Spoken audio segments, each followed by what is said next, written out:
When you get up in the morning, do you tend to feel a little bit like the Tin Man in The Wizard of Oz, where all your joints are just feeling really tight and stiff and it takes you a really long time to get up and warm up and move everything? If so, this video is for you.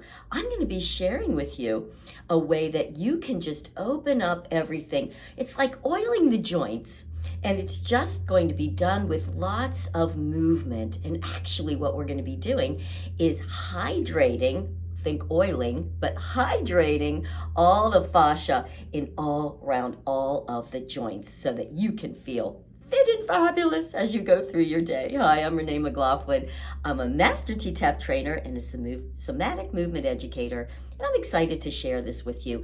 Make sure that you go down, subscribe to my channel if you haven't, and ding the bell so you get notified when I upload more and more of these videos to help you feel fit and fabulous. All right, are you ready? So we're going to begin with the hands. Yes, the hands. You know, we don't usually think about our hands and exercising or moving them until we get carpal tunnel or pain happens. That's when we really know it is time to move the hands. And oh, by the way, if you have neck and shoulder tension, this is where you start with those hands. So I want you to just start really moving the hands and the wrists like this. Now, when I start to show this to people, they kind of do this. No.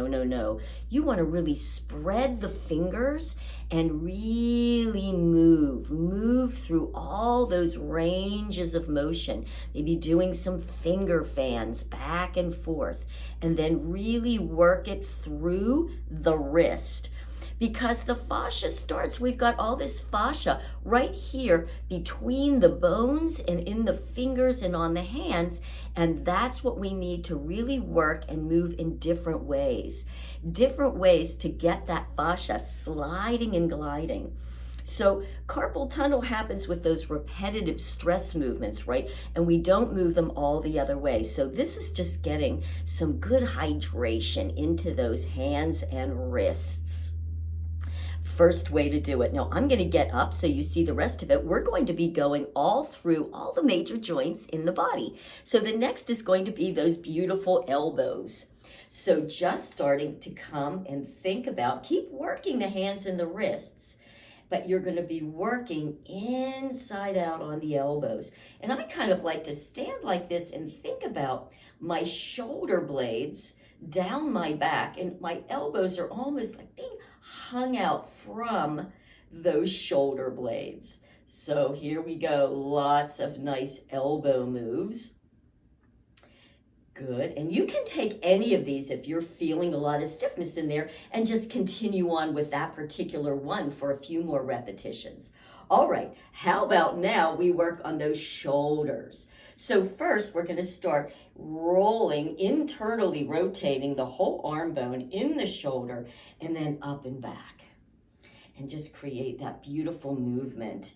Feeling those shoulders are a whole circular movement that you can get in there. So really work.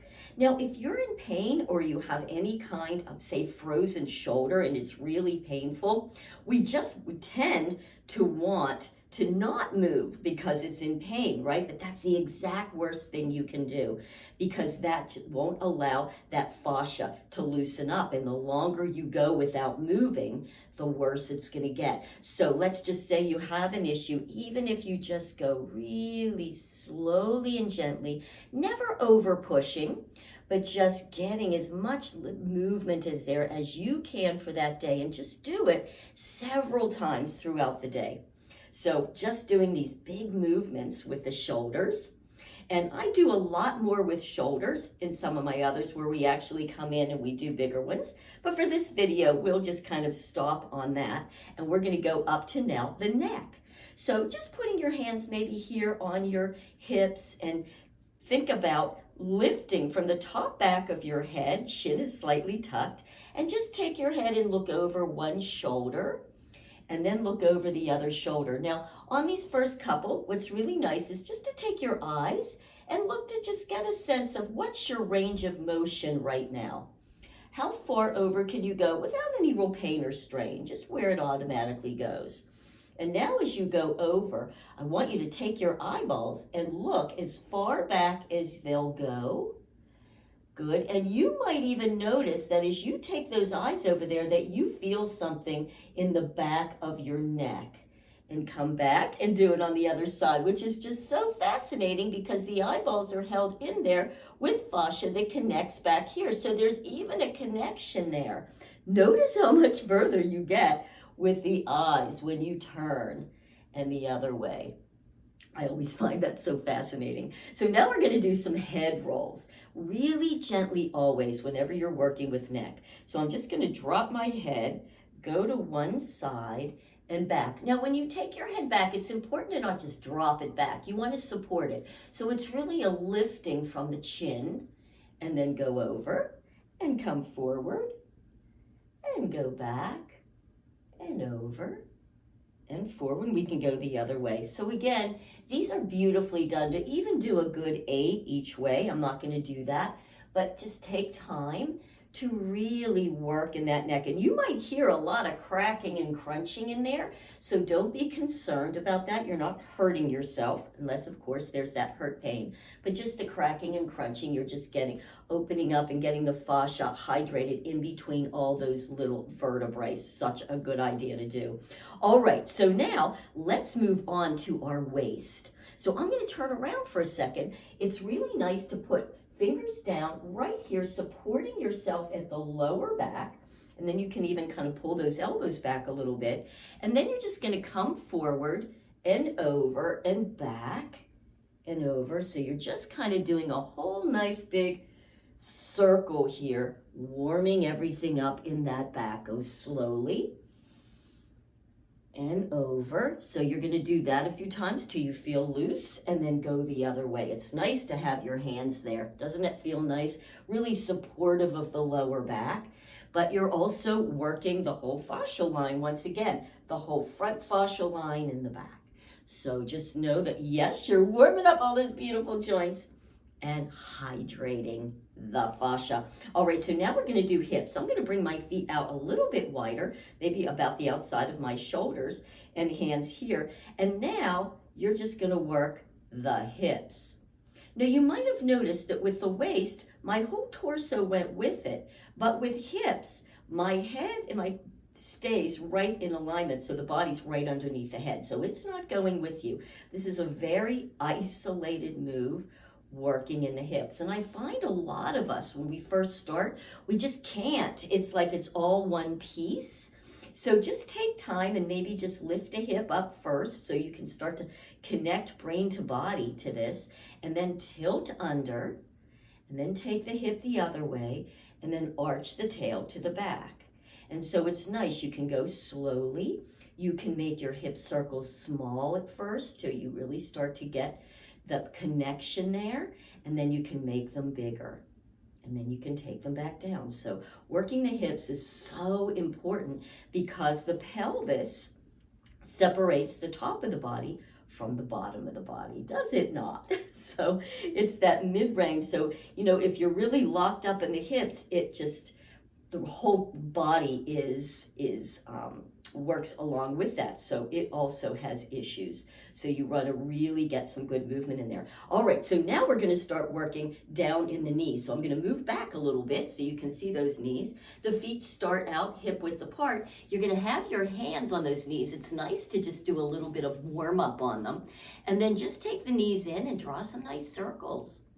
Now what happens with this is that your feet are also working. So allow the feet to go and the ankles to warm up too as those knees are doing that, and go the other way.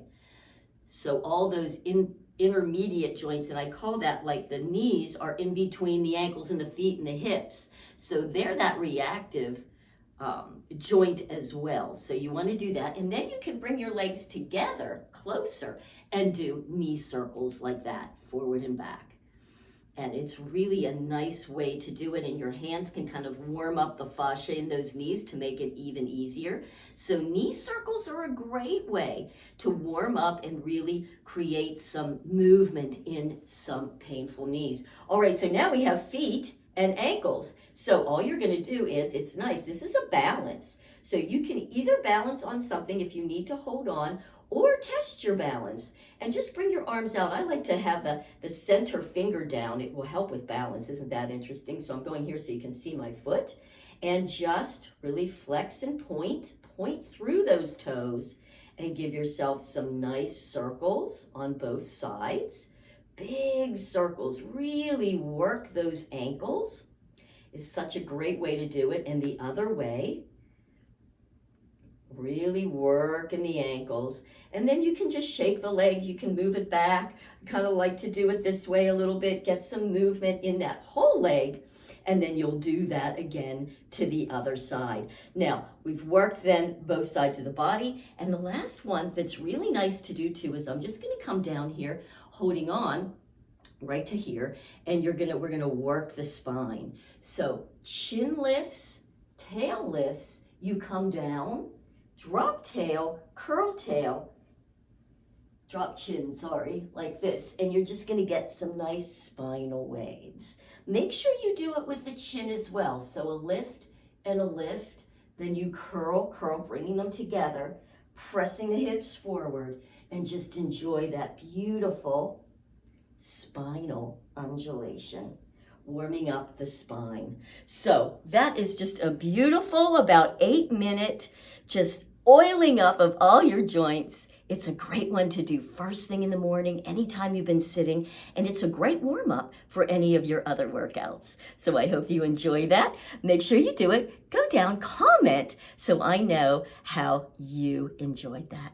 Thanks so much, and you have a fit and fabulous day.